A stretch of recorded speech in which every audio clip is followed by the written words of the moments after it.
Hello everyone, my name is Chanchala and today I'll be presenting the topic cumulative flow diagrams. And once we understand the cumulative flow diagrams, it's much easier to master the flow visualization in SAFe so that we can have a efficient value delivery.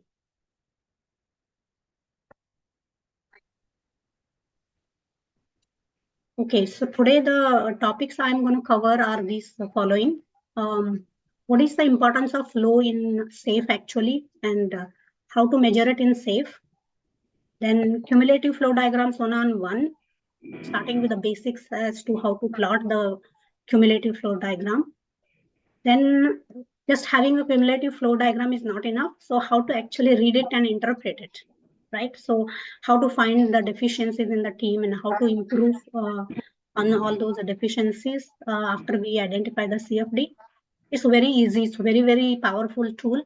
You will be very happy at the end of this presentation because I see that around the globe, only 1% of the people use the CFD. You talk to any agile leader, they're going to say they have seen the CFD, but they have not used it.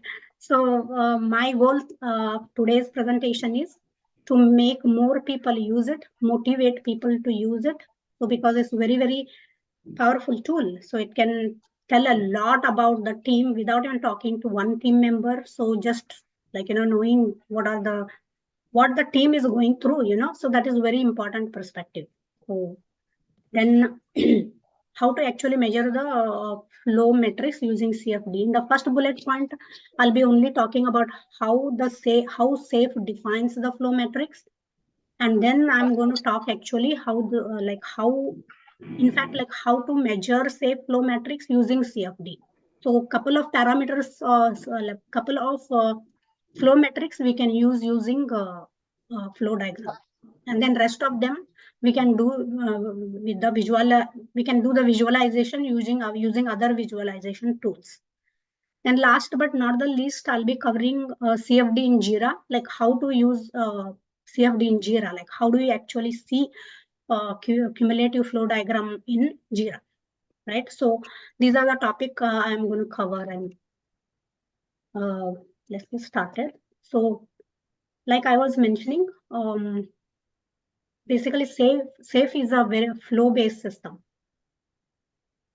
So all the time, whenever any SAFe person talks, they always talk about value delivery. They don't talk about anything else, right? Because in lean agile world, everything is value based, right? So whether you are delivering a story or delivering a feature or you're delivering an epic, everything is a value delivery because we are doing everything in the small increments. The story itself is complete in all its sense only. Even if we implement just one story, we are delivering a certain value, right? And when we have value everywhere, so we have to make sure that the value flows smoothly, right? So value should flow smoothly without any interruption.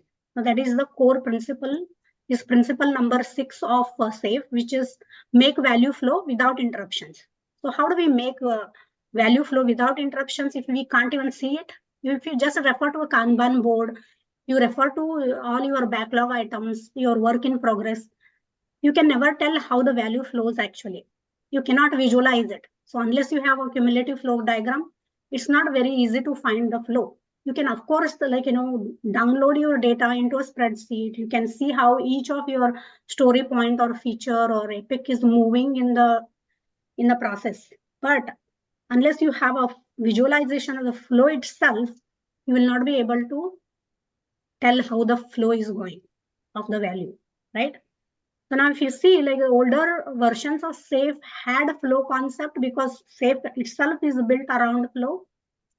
But if you see SAFe 6, I'm not sure if how many of you are familiar with SAFe 6, but if you see SAFe 6 itself, a lot of emphasis has been given on flow. Let me show you the actually scaled agile flow here. So this is the SAFe 6, that's the latest version. And if you see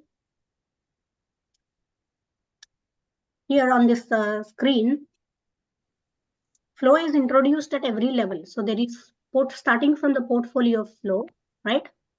Then there is solution train flow. Then there is art flow. There is team flow.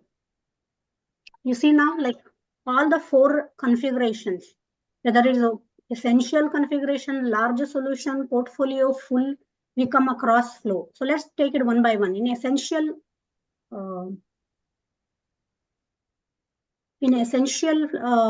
configuration, we see art flow and we see team flow, right?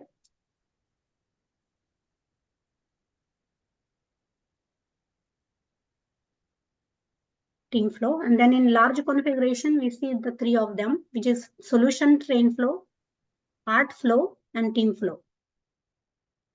In portfolio, we have all the 4 of them. I mean, we have 3 of them actually: portfolio flow, art flow, and team flow.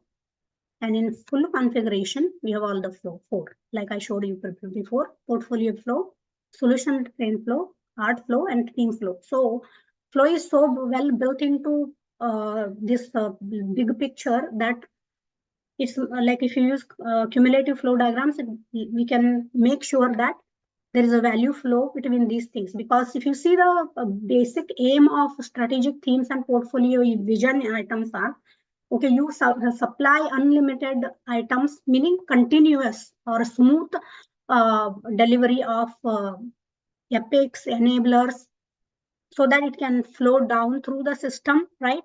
And then it reaches the team so that teams can start building on it, right? So the flow should start here from the strategic theme and portfolio vision, and then it should flow accordingly. So from top to bottom actually, and like it should. So the portfolio and portfolio vision feed the portfolio backlog. So then portfolio backlog consists of the epic, enabler, and like these things, right? So then it should flow down. So it should feed this, like, this one. It should feed the solution train backlog. It should feed the art backlog, right? And it should feed the team backlog. So if this flow does not happen in a system, so there is a, what is it called, starvation of work at every level, right? Starvation of flow, where, because people are waiting here, people are waiting to work here, people are waiting to work here because we already have a team built in. So in order to provide all of them the work they require to do on every day, so the flow will not happen. So it's very, very important to see that the flow happens at all these levels. Any questions so far?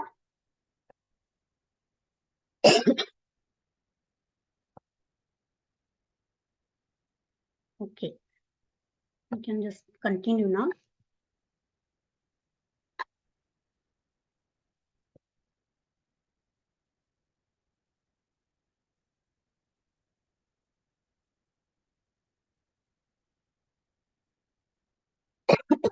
Sorry. Next, in this next slide, I'm going to again emphasize the importance of flow in SAFe. I hope I already emphasized enough. But then coming back to how to actually define flow and how actually SAFe takes care of having uninterrupted value delivery, lean agile value delivery.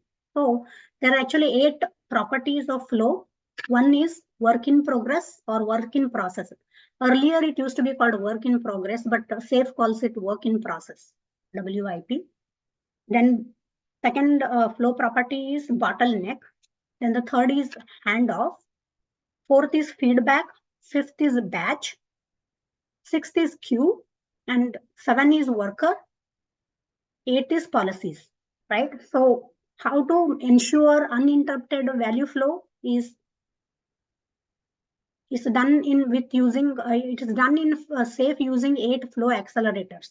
So the 8 flow accelerators in SAFe are: visualize and limit work in process, right? Because we already know, we have we understand the SAFe concepts, and when we don't limit the work in process, it will start forming like it will start creating lot of bottlenecks.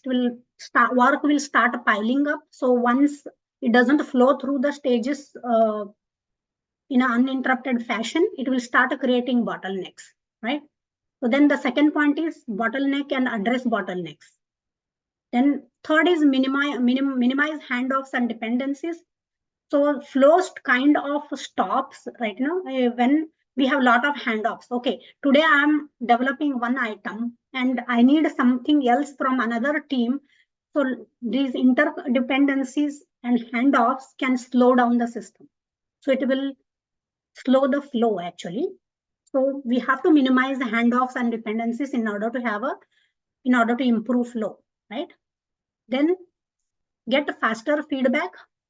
So the whole lean agile principle hinges on one very important thing, that we have to have feedback. So unless we get faster feedback, our flow will not move on, because at one level of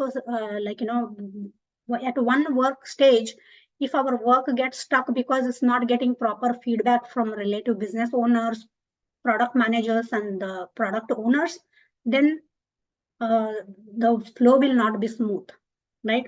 Then we also have seen, if you are familiar with batch, right? So I mean, safe.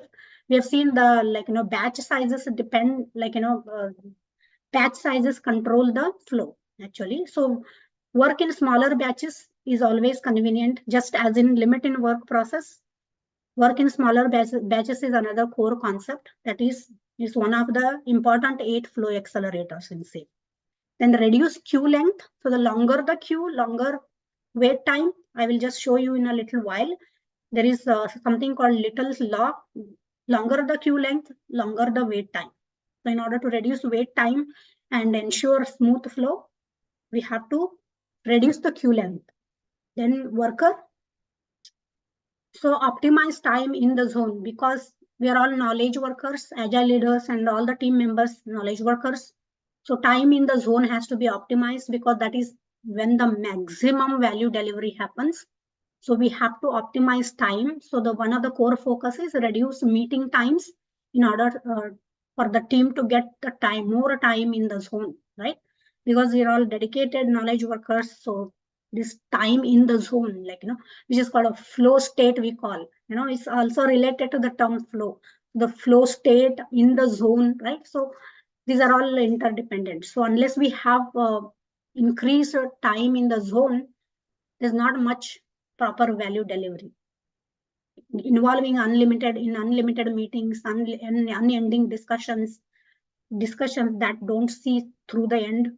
So those are all waste of time. So that wastage we have to reduce according to lean agile, right? Then remediate legacy policies and practices. Sometimes legacy policies and practices, you can call sentiments, stop us from delivering value flow, basically, because everyone has their own sentiments. Okay, I like to use this one for my so and so, I can't get rid of that, though it is causing so much of bottleneck in the system. There are people's preferences, their sentiments. So this has to be, policies have to be very careful not to disturb the sentiments of people. At the same time, persuade people to use new systems and more efficient things, so that like a value delivery becomes the core focus and not personal agenda or personal preferences, right? So policies is the most trickiest part of the part of ensuring the flow in the system. um, Improvement of flow begins by reducing delays and reducing rework. As we are all aware, first core focus of development, any system development, is to reduce rework. So we don't want to work on the same item that we worked on. And also we have to reduce delays wherever we find delays. And cumulative flow diagrams, trust me, helps a lot in identifying these delay in identifying these delays.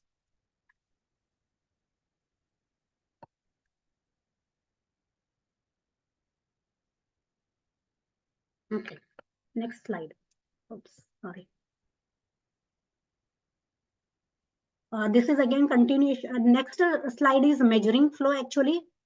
So it is difficult to improve what is not measured, as saying goes, right? So if you don't measure something, you can't improve it. Whether it is your blood pressure, sugar, if you don't get it measured, don't get it tested, you can't work on a way to improve it. So it's as simple as that. Now, when it comes to measuring values, SAFE defines three measurement domains. Three measurement domains being outcomes, flow, and competency. Right. So if you can see, then flow finds its place in this also in measurement domain. It's the second one in the measurement domains. It is defined as a measure of how efficient is the organization at delivering value to the customer. Now coming back to flow framework, right? So flow framework was first defined by Dr. Mike Kerson. And if you hear this name, Mike Kerson, you should remember the book, right? So from project to product. So he's at the back of this big movement that went in the industry, in IT software industry, which is move from project-based system to product-based system. Why?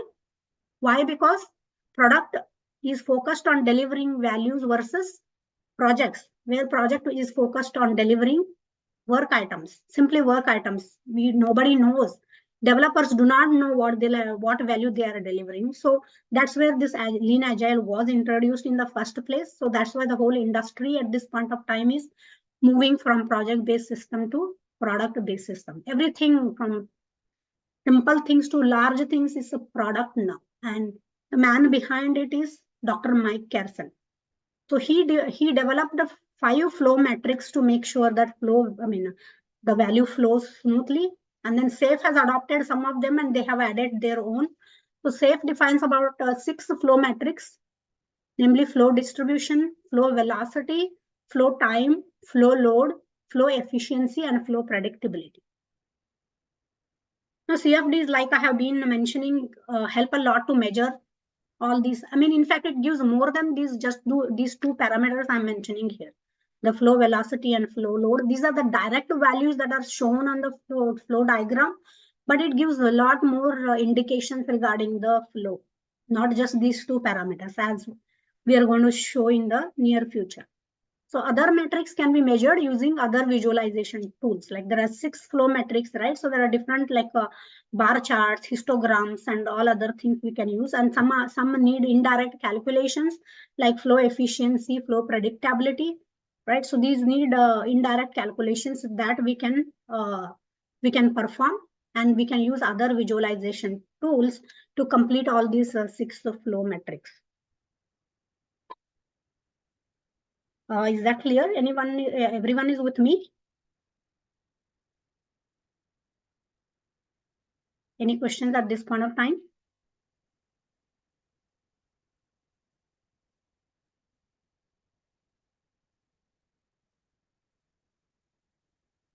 Let me find my cell phone.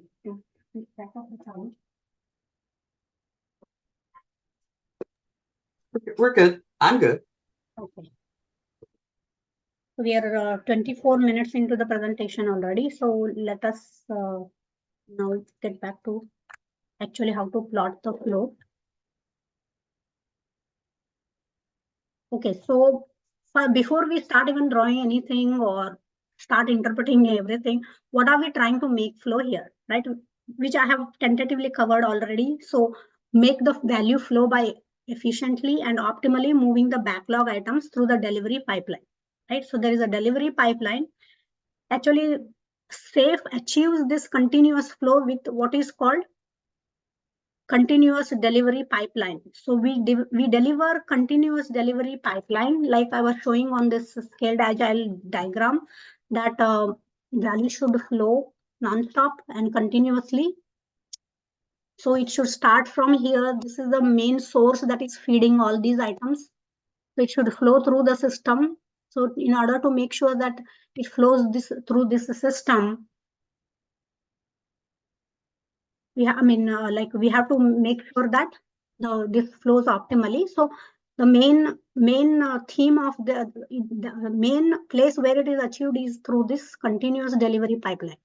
So continuous delivery pipeline is the one that makes us sure of all these things, because if you see continuous exploration, these items are covered by continuous exploration. Then continuous integration is done with the other steps. Continuous development is done with this step, right? So here, this way we can make sure that this pipeline gets flow uninterrupted. This is like water pipeline. You can imagine it to be water pipeline. So you pump more water into it and make sure that water is coming out smoothly, right? So you make sure. So continuous delivery pipeline is the core. So since many of you are more advanced than me in SAFe, like you have attended all the way up until SPC, so you know the importance of this, how we build this continuous delivery pipeline. And then next thing, once building is not enough, we have to make sure that value flows smoothly, right? And as much as possible, we make this line open up in both the directions, all directions rather, right? So all three-dimensional, it should open up so that value flows smoothly. Okay, so I believe we are good. So now I already showed it in the scaled agile big picture, but I just moved all those things because if you go and open the items one by one here, like say for example portfolio backlog, if you open, you will see all those portfolio backlog items that we are trying to move and what are the different stages involved here. So these are the different stages involved in the continuous flow. Like first the items end up in the funnel after doing market research and all those kind of things. Then people start, business owners and top executives start reviewing these. Then it comes to analyzing stage, and then it comes to ready stage. That is when we have a valid backlog here from flowing from the top. Then we get into the implementing part of it. So how do we build a minimum viable product out of it? How do we preserve what we have, right? And then when these are the two things, like let me show with the pen here.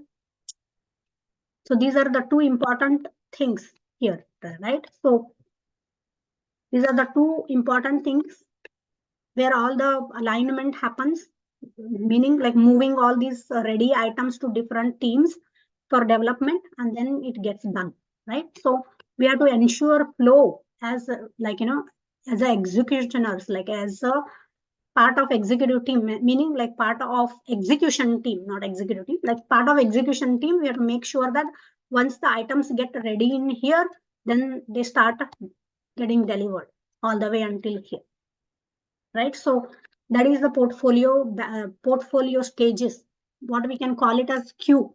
The first queue is funnel, then reviewing, then analyzing, then ready, implementing, done, right? Um, this is becoming a bit convenient. I don't know if I cannot minimize this, put it on the side.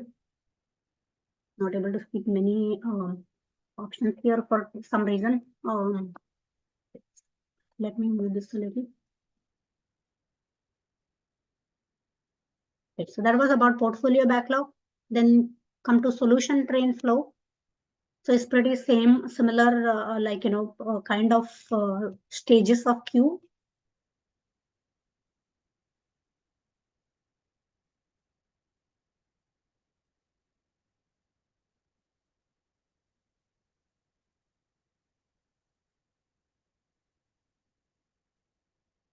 Okay, sorry, I clicked on the solution train flow, which is not bad, but like what I was trying to show is the train backlog where the value flow, like the different stages are set up for the development.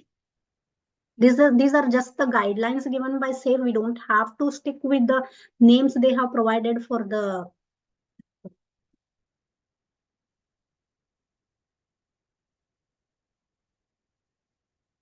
backlog, didn't I? Functional requirement. Why this non-functional requirement here? Solution train backlog.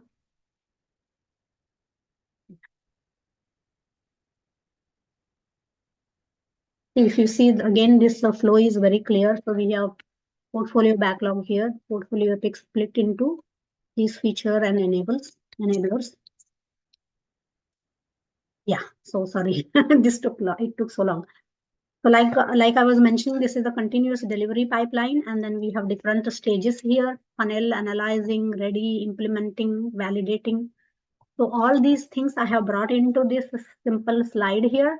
You see now it's much easier to visualize this diagram after this. Is that right? So I'm going to show this. So epics and enablers. Epics and enablers are the backlog items for this one, right? And then capabilities and enablers are backlog for the solution Kanban board. This is the Kanban board simplified representation. I don't have any cards or anything on these because that simply complicates things. This is a very simplified form of it. So I'm just showing when I say portfolio Kanban board, these are the stages, these are the queues, different queues, and these are the actually backlog items. So backlog items for portfolio Kanban is epics and enablers. Backlog items for solution Kanban are capabilities and enablers. Backlog items for art Kanban board are features and enablers. And backlog items for team Kanban board are user stories, enablers, tech debt, and maintenance. Right? Okay. Any questions so far?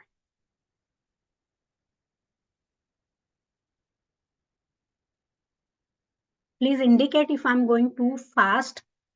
Actually, I'm going quite optimal speed, but if I'm going too fast, please let me know. So I'm giving enough time for the screen reading as well. So let me continue now. Hope this is clear. Okay, now is the actual cumulative flow diagram part, right? So since I don't have the whiteboard at this point of time, I'm going to show it with the spreadsheet. How do we create this? And hopefully things will be much clearer. Before that, so CFD helps in understanding the flow accelerators and to measure flow metrics, which I have gone over multiple times so far. First time I used CFD was in 2014 with the standard Kanban. I mean, I used a little Scrum Ban approach. So that was the first time I came across CFD, how to draw CFD and how to get our value out of it. And then I figured out that according to a survey recently, which I have already mentioned, only 1% of agile leaders use cumulative flow diagrams. And the aim of this webinar is to hope to get more people to use CFD effectively. Okay. Yes. So basically, just to give you an idea of how the Kanban flow works here, how each work item flows through. So basically, the main column here is a date column. We have a date column, and then backlog items. I have shown you different types of backlog items for different configurations of SAFe. And then there is work in progress, right? Then or dev stage. Then there is test stage. Then there is done stage, right? So like the first day, let's say 12/1/23, 12/2/23. Dates are very important in flow because the flow diagram is supposed to capture flow of each work item, just like consider the luggage moving, from checking in time to all the way to receiving the luggage at the stage of luggage pickup, how the luggage piece of luggage moves. That is what is shown here, how a piece of work item moves through this entire system. Let me do only 4 days here just for an example. So first, basically cumulative flow diagram tackles the number of backlog items versus individual backlog items. That we need to remember very clearly, right? It only caters to number of backlog items. So as of 12/1, say for example, I had 10 backlog items, right? As of 12/1, I had 10 backlog items. And then out of the 10 backlog items, I move 3 of them into work in progress.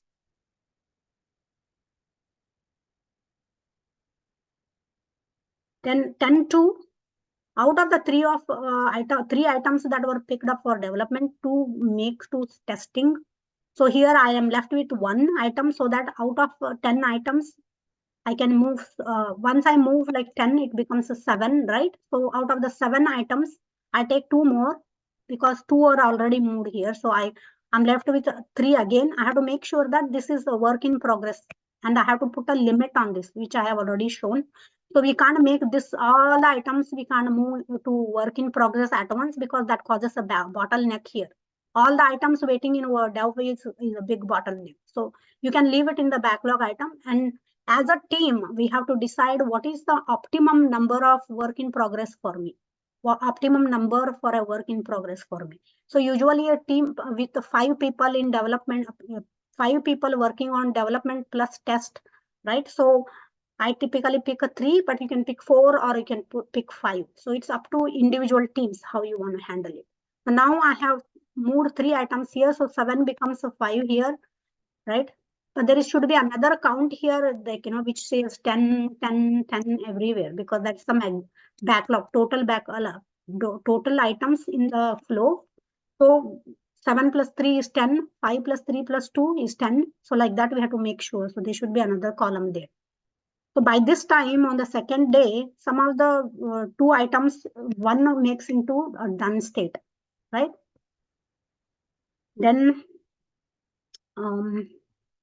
yeah, so I have already moved 3 here. So 5, 3, 2. So 1 has to be, this has become 1 now. So you have to make the tally complete here. So 3, 1, 1. So then now from 3, I am moving on the next day. From 3 backlog items, I am moving all of them into test, right? And then 2 of them into done state. So 3, 2. Then I move again 2 here. I leave 2 here. So 2, 3, 2, which is 5 plus 2, 7. So that is 3.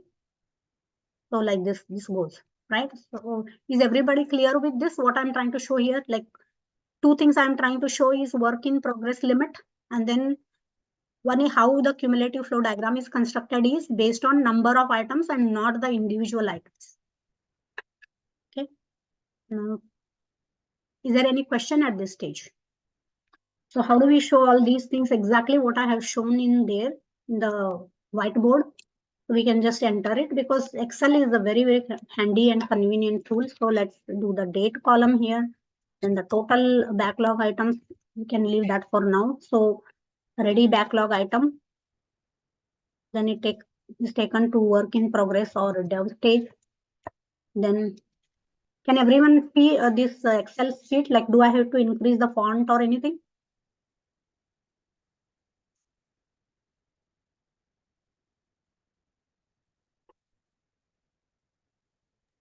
It's fine for me.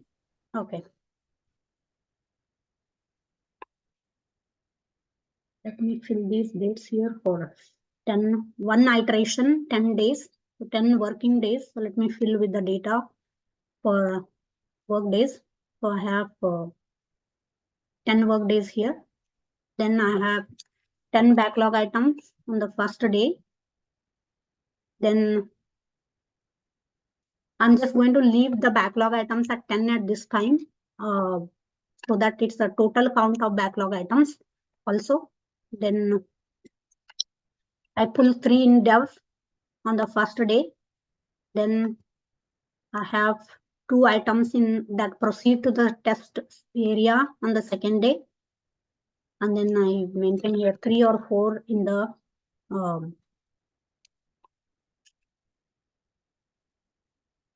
3 or 4 in the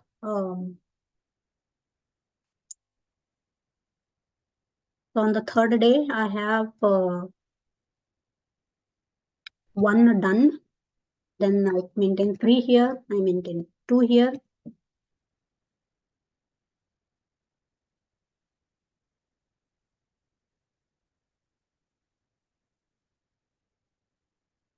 We can pick any, I mean, you don't have to be like it doesn't have to be exact math at this point when I'm showing, but I'm just trying to show how this diagram works, how to draw this diagram.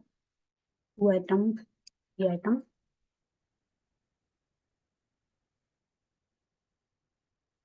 Two, 3. It is 5 items that is in the done stage.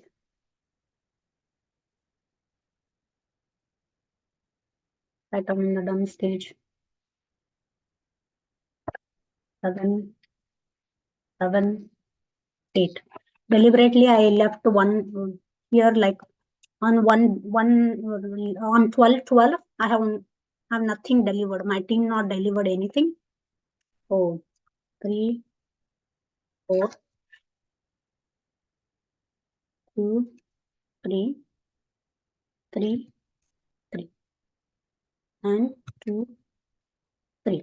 So that's how it looks now. The data. This is the data. So usually this data is readily available in tools like Jira or Rally or a Team Foundation server. So you don't have to do it on a table. But if you are starting with a very simple theme, you can always do this. So now let's show one thing here.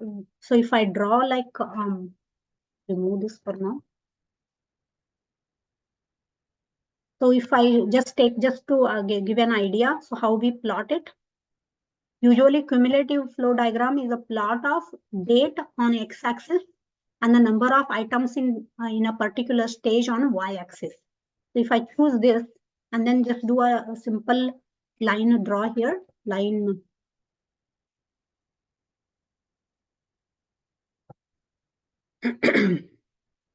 So insert line graph, right?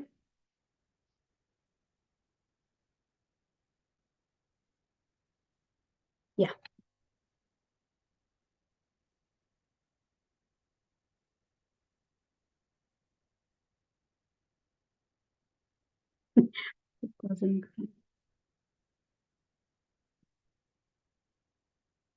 Okay. You see, right? So on 11, 12, 1, 12, 1 is kind of muddled here. Let me add this.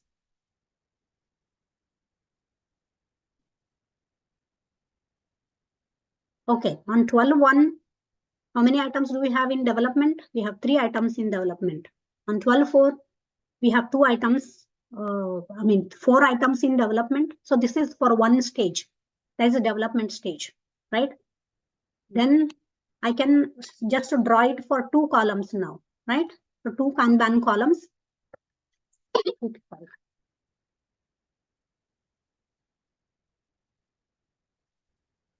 So I'll include 2 Kanban columns this time and insert the chart here. So it shows it in 2 different colors, right? So now you see what color test is in orange color or whatever, orange color, and dev is in blue color. So on 12.1, I have 3 items in development. Then I have 2 items in test. Is everyone with me? Okay. Now I'm going to delete this one. And then now I'm going to choose the 3 columns.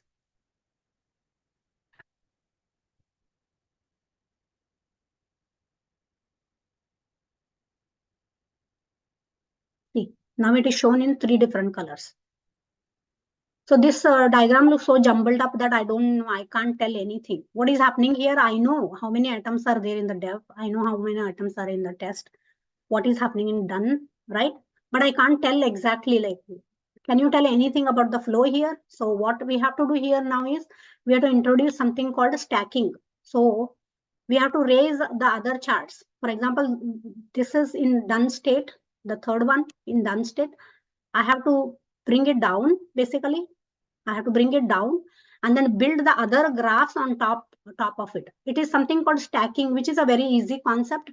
I'm going into 2 simple steps here just to clarify the idea, because sometimes these simple details are very important as well, right? So 2 things we are doing here.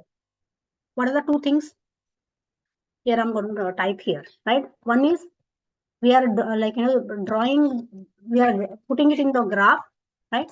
And then we are stacking the graph and we are changing the order of the graph so that done columns comes in the bottom, because flow visualization is always from left to right. The items are moving from dev test done, but flow visualization to show it in a graph, so that like the last column has to come first, then we build the second column on top of it.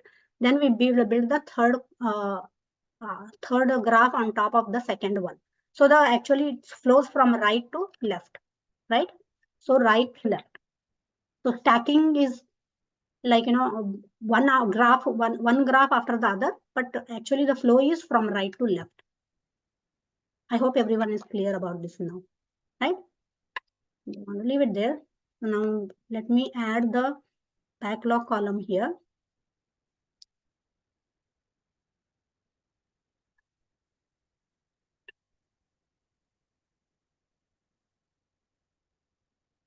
We can actually, oh, why is it formatted in date? Because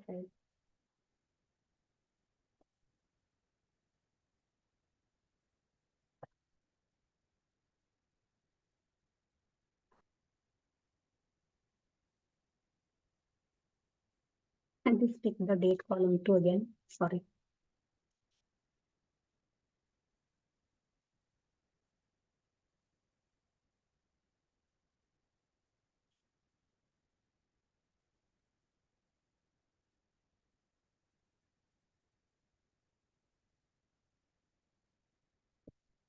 Insert. Okay. So let's say backlog. Then dev. This column here. I'm not too worried about the formatting and all at this time. Just trying to show how it works. So now I have this ready. So now let's do a couple of things. How do we achieve these things? First you graph it, then you stack it and arrange the order of columns from right to left. So those are the steps I'm going to show. So you select all this data and then, go to insert and insert. So here one tool comes, one chart type comes handy, which is already here, right? So this is called stacked area chart. Stacked area chart, right? So it already did whatever I wanted to do, except one thing that the columns, like if you see, the columns created here. So done is on the top and then backlog is on the bottom. That's how it draws the area chart. So what do we do now? We need to change the order here. That's all we have to do. So in fact, this this one actually is, I need to actually change the order here. Yeah, imagining that we are pulling like 7 items every day. I mean, 2 or 3 items every 3 items first. Then what remains is 10 minus 3, 7, 7 minus 3 is 4 over 3, 1, 1. No,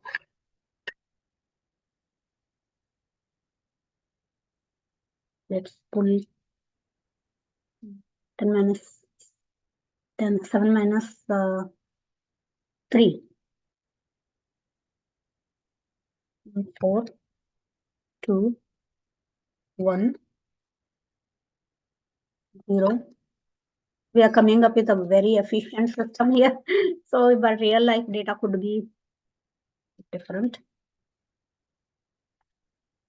Okay, so we are done delivering all our value by 12:11. So now coming back to the arranging these in order. So backlog has to go up. So how we do that is go to chart design and then select data and then arrange the columns. Done being first. So I have to move it up. Then test the next. Then dev next. Is that clear? So we have done, and then we have, so now we have a good cumulative flow diagram here, if not the best. So is everyone clear?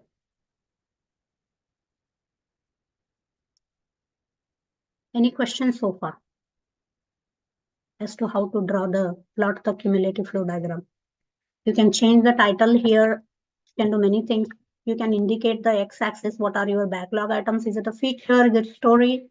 And then here it can be iterations. For example, PI iteration 1. I will show you already a ready graph for you. So if it is the art level CFD we are trying to show, this is the art level CFD, where on the x-axis it will be not days, but it will be iterations.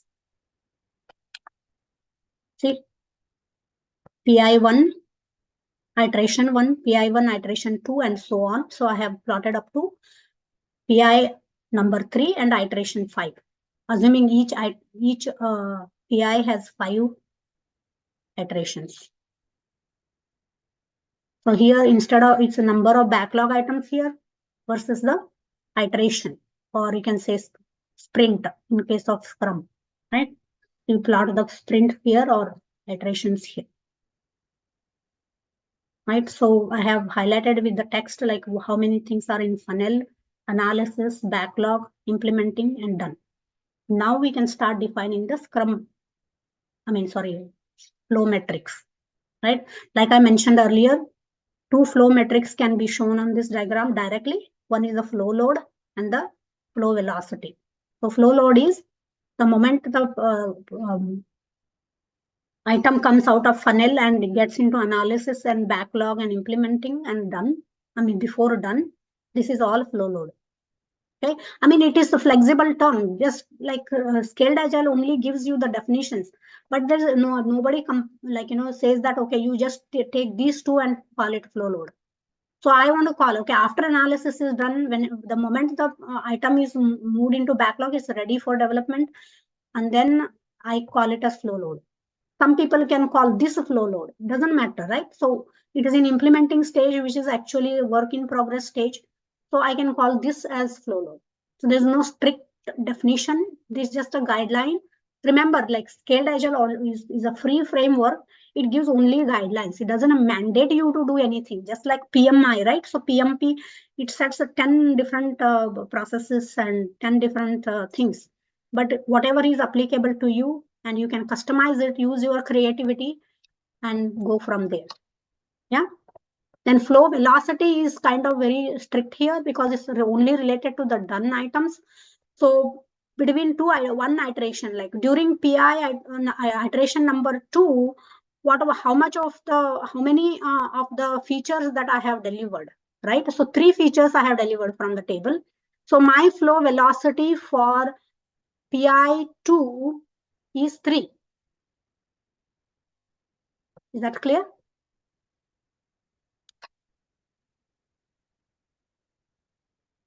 Okay. So that is about the flow.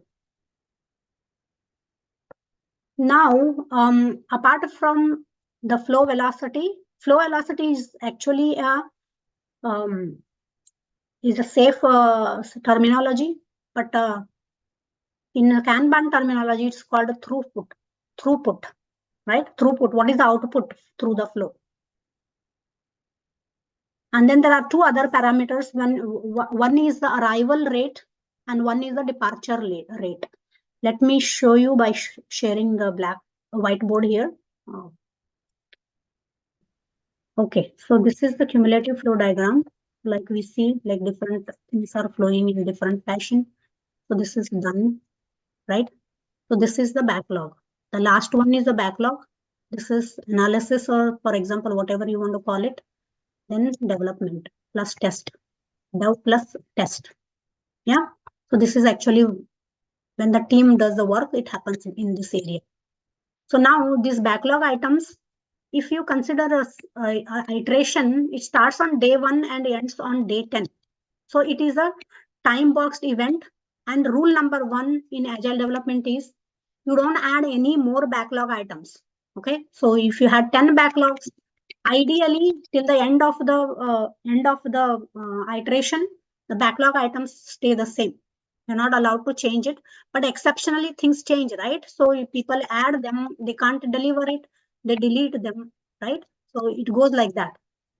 But ideally it should stay the same. So now there is something called arrival rate. Okay. So this is the arrival rate. If you draw a line through this graph of backlog, if you draw a line, it shows the arrival rate. And then when you draw a line through the done items, it shows the departure rate. So as a Scrum Master or as a RTE or a solution train engineer, your job is to make sure that there is no inflow of work once a iteration is fixed. It is done and it's decided. We have iteration goals and we have different things we have decided on iteration, what are the features we are going to deliver, then that doesn't change. But then the Kanban concept is it's not time bound like between 1 and 10 days, right? So it's a continuous flow. So it doesn't matter for a Kanban. So for that you draw a arrival rate line and you draw a departure rate, and the slope of this one will give you departure rate, and then slope of this one will give you arrival rate. This is similar to grocery shop, grocery shops. Basically, when people move in, move out, that forms the Q theory, which is the subject of the next slide we have here. The Q theory. So Q theory is, imagine we have a grocery store, right? So grocery store has different check-in counters, 1, 2, 3. So people come into the shop, that's the arrival rate. So they go shopping and then they start forming. They come here and then see, okay, should I go to line 1, 2, 3? So they decide. So then there is a queue that is formed in front of 1, queue formed in front of 2, formed in front of 3, right? So this is the queue theory here. So if there are too many people walking in and then getting ready to check out, so this queue has to be optimized, right? So you have noticed, right, at a grocery store, supermarket, usually when this line backs up, starts getting bottleneck, somebody else will walk in and then they said, okay, can I help you here? So they pull some of the people here to here. That is called flow optimization. That happens in our life every day, whenever we are shopping or whenever we are waiting in a line, right? So there are two things here. One is the data, that is arrival rate, and then how many people are going out. Is there any backlog? Is there any bottleneck being formed here? Because the moment this people start become restless here. Okay, some people even get aggressive. Some people get into rage, Q rage. Have you heard about Q rage? Right? So people start getting aggressive. So this has to be optimized. So another lane has to be added here, right? So things like that. So all this is so governed by something called, oh boy, how do I move this now again? Up. Okay, whatever. Yeah.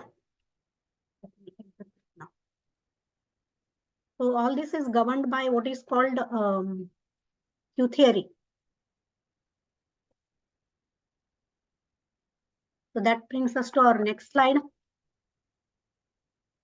So one is the data representation. I just showed you how we cumulate one graph over the other. So to track the total number of items in each stage of workflow, because if they are all jumbled up, you can't see anything. So you have to separate them, stack them up. Then second data concept is flow. Items move through the diagram as they progress through the workflow stages.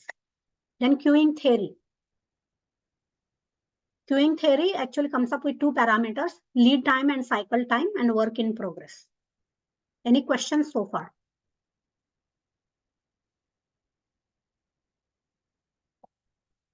Okay, we can move to the next slide now. Then queuing theory explained. So there is something called Little law. Little was the name of the person, and he came up with this formula here, which is Q length equals lambda times W. So Q lambda is arrival rate. Imagine the grocery store example, right? So people are coming in constantly. That is the arrival rate. W is the average wait time. So as a store manager or someone in the shop, it's my responsibility to make sure that this is reduced, right? Otherwise people will start getting, they'll go to another store, right? If they get restless, they'll just drop everything in the shopping cart and leave the shop. So that's not my purpose. So wait time has to be reduced. And then length of the queue. If the length of queue, how do we, if the arrival time becomes higher, so then in order to reduce the wait time, I have to reduce the length of the queue. So I have to add more lanes, right? So one person helping, 3, 4, 5 people helping, depends on, like, if it is a holiday season, I need more people there, right? To open up more lanes, checkout lanes. So it also brings in utilization. High utilization is a stage suggests potential overload and longer wait times. Reducing work in progress or adding resources can help. Just like I mentioned, add more lanes means add more resources, right? To optimize the queue. Then queue stability. Stability is also important. So, so sometimes people know, like, they optimally, I have to adjust. Okay, there's the less number of people, let me move there, right? So queue stability is important concept too. Any questions so far? Rest of the slides, I'm going to move little faster because they're not that critical to understand the concepts. So these are the things we are going to put this up on YouTube, so people can watch at in their leisure time. Right now, let me just go over these slides. Visualize workflow bottlenecks and inefficiencies. So how does CFD help visualize workflow bottlenecks and inefficiencies? Quantify wait times, predict workflow behavior, compare different workflow configuration. So queuing theory along with the CFD gives a very, very powerful tool for us to understand our teams, how they are performing. Okay. So now insights and actions from cumulative flow diagrams. So first and foremost, cumulative flow diagrams tell us how to identify the bottleneck right away, right? So, okay, one queue or one stage is getting too many items. So first thing I do is I reduce the work in progress. So for every stage, I can introduce the limit on work in process. Then workflow optimization.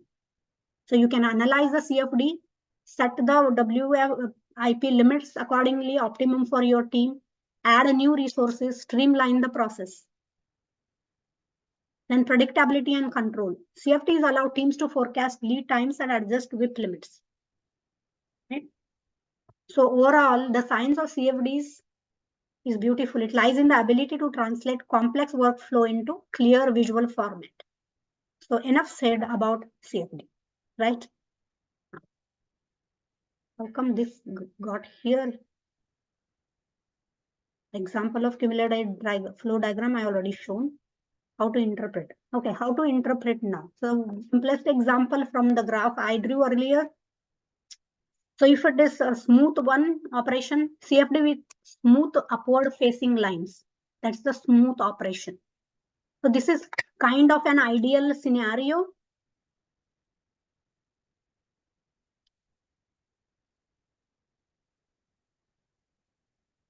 This ideal scenario represents a healthy flow with work steadily progressing through stages without major blockages. This is not for an iteration. This is to illustrate flow. If it was for iteration, the dones could have been 0 here, right? Whereas we are showing already some done because this is a Kanban flow. Okay. Next. Can anyone interpret this diagram for me, please? Can anyone try? What do you understand by this diagram from what I explained so far or what you already know? What is wrong with this diagram? Let me ask that way.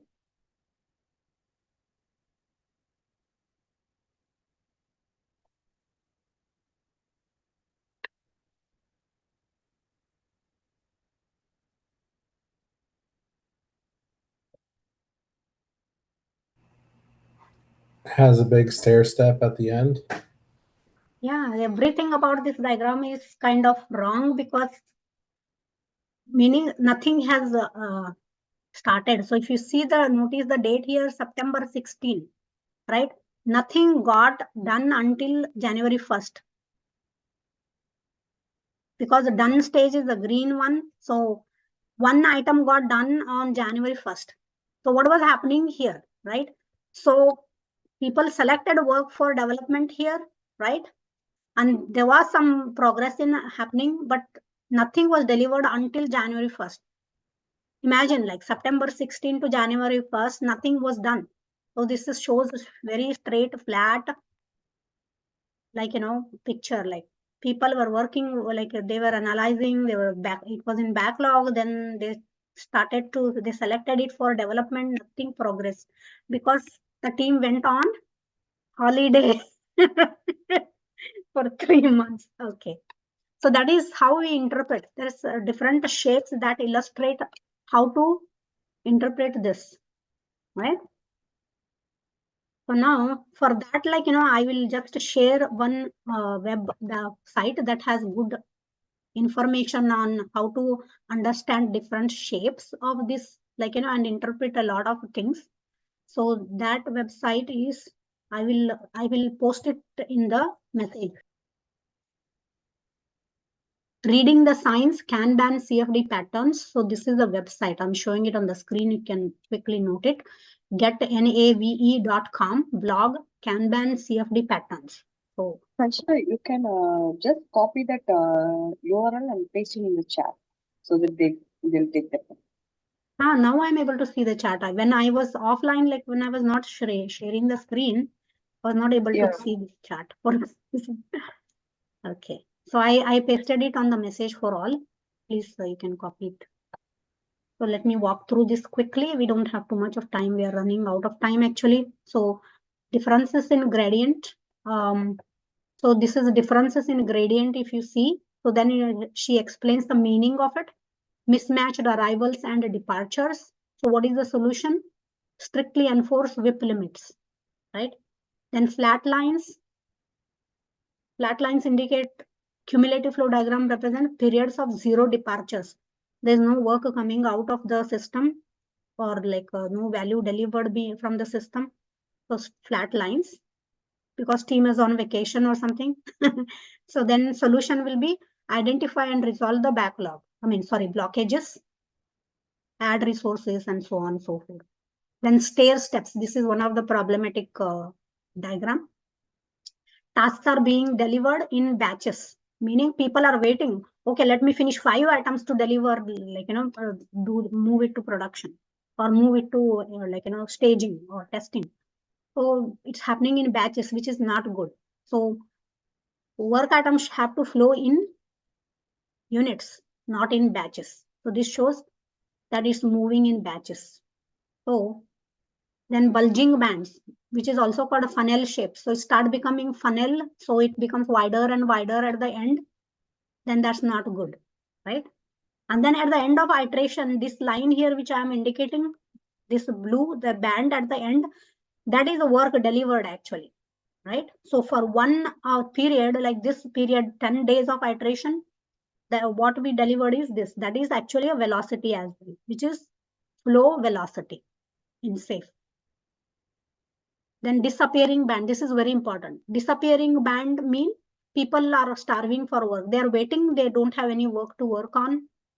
And then there is depletion of work. So here, if you see, there is this testing team did not get any work on 26th January or June, I don't know, January. Yeah. So that's the indication. Then yes, curve is very bad also. Here, everything seemed to be halted on 22nd June. So there is an explanation, meaning, detail meaning she has provided, and then solution also. So in my opinion, that's a very good website. But other than that, like, all these things don't happen often because people are always at work and they are delivering relentlessly, because safe teams, the goal is deliver relentlessly. So these are rare occasions that happen, and then immediately, like, as a team, as a group, we have to jump into and solve those issues. Okay. Next, move to next slide here. Okay, so these are the safe parameters, safe flow metrics I have shown earlier from the Scaled Agile website. So now I have given sample values to it. I wanted to quiz this, but we don't have time. too much of time. So I have all the values ready for you to use. So what should be the flow velocity? So if I have planned velocity as 35 at the beginning of my iteration, and the actual value turns out to be 32. Then flow times. What is flow time? Flow time is time taken from start to completion of a story or work item. Planned value is 7, and the actual value is, sorry, I got it reverse actually. Planned value is 8, actual value is, sorry.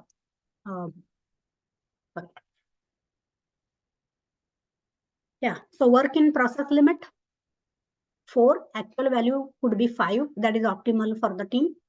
Flow load, number of story points currently in progress. This story point can be number of features, epics, whatever it is, depending on what configuration you are working. Are you a RTE? Are you a solution train engineer? Based on that, right? So planned value is 12 and actual value is 15. So I'm outperforming flow load. Wow. Huh. How did that change? Should be 15 and should be 12 ideally. Flow efficiency, 70%. So here is a very important concept, like total time spent in value added work activities. So you have to you have to actually note it. This cannot be shown on a flow diagram. So what can be shown on this flow diagram? I already shown you. Flow load can be shown. Flow velocity can be shown. Flow time is kind of rough because cumulative flow diagram usually goes by number of work items than actual work item per se. But here it actually specifies one work item, right? So we have to use a different diagram for it. I will just show in a second on Scaled Agile how they do it on the website.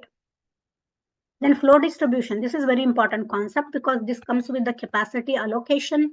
Always Scaled Agile or SAFe recommends that 70% have to be user stories, 20% enablers, and possibly for a team level, 10% technical depth, because if these two are not getting done properly, if the time is not allocated for these two, even though you pick to start with the actual new stories or new user stories, nothing gets delivered at the end of the sprint. You're with me on that? So this is the capacity allocation problem. So we have to make sure that this is what always followed. When we have sprint planning meetings, we have to make sure that this is adhered to. Okay, I have picked a story, 5 stories. So what are the corresponding enablers for me? I have to have that, right? So add those accordingly, and then do your math, and then then finalize your iteration goal, right? So even after we did best at the planning stage, so 50% of user stories got delivered, 15% enablers, 10% technical depth got delivered. So our delivery rate actually was 50 plus 65, 75%, which is not bad practically. Then flow predictability, this is altogether different animal. So it should be ideally 100%. How consistently team is able to meet their commitments, right? So typically 80% because someone can get sick and so many things happen in life, real life. So that is it. Yeah. So next slide. In Jira, I will just show you it's very easy to do CFD in Jira because it's already there. It is an inbuilt feature. We don't have to do any Excel or graphs or anything. It already does it. So you create a project and you create a board for it, then add work items, move the work items, as the time passes, and then you configure that completes the configuration of the board. Then cumulative diagram, you don't have to do anything special to generate a cumulative flow diagram. All you have to do is click on reports on the board menu and then select cumulative flow diagram. I'll just show you a couple of screenshots and we'll be done with this presentation. Okay. So this is the typical Kanban board. So you can see it's actual Kanban board, right? And then you have various stories here, right? In progress, selected for development, in process, done, right? And then here you go. So when you click on the report in the previous screen, here you click on the report, right? Then you go to this page. So you click on the cumulative flow diagram and then you get the cumulative flow diagram. Any questions on Jira part of it? If you are familiar with Jira, it is very easy. But if you are a first timer in Jira, I suggest you get your free account in Jira and then create a project, which is a Kanban project. Company managed is better, or you can use your own individual one. So company managed project, create some backlog items like stories, right? And then move them through these stages. You can customize these stages, right? So there are default values produced by Jira, but you can add your own here and then move these items. And then finally click on reports, and then you will see your cumulative flow diagram, right? And then go from there. And I thank you all very much for attending this or watching. So if you have any questions, I'll give a couple more minutes so I can go back and forth with you if you have any pressing question. Otherwise, you can send me offline message as well. I will give my email ID there in the message again. Any important question you want to ask after this webinar, you can always do that. I can't see the message chart here.